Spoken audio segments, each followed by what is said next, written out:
கடந்த ஒரு 3 வருஷத்துல எந்த கிரகம் பெயர்ச்சி ஆனாலும் தன் வாழ்க்கைக்கு ஏதாவது மாறிடும் அப்படின்னு எதிர்பார்த்து காத்திருந்த ராசிக்காரர்கள்ல மீன ராசிக்காரர்களும் பொறுத்தவங்க.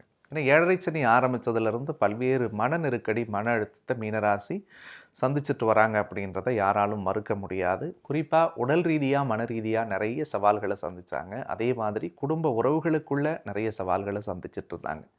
4ல் குரு இதுக்கு முன்னாடி 1 வருஷ காலங்கள் இருந்தார். நிறைய அலைச்சல்கள், பல பேர்த்துக்கு வனவாசம் போகலாமா, வீடு மாறலாமா, எல்லை மாறலாமா, வேலையை மாற்றிக்கலாமா அப்படின்லாம் தோணுச்சு. ஆனால் எல்லாத்தையும் நினச்சிக்கிட்டே இருந்தாங்களே தவிர எதையுமே செயல்படுத்தவே முடியாமல் போனது தான் மிச்சம்.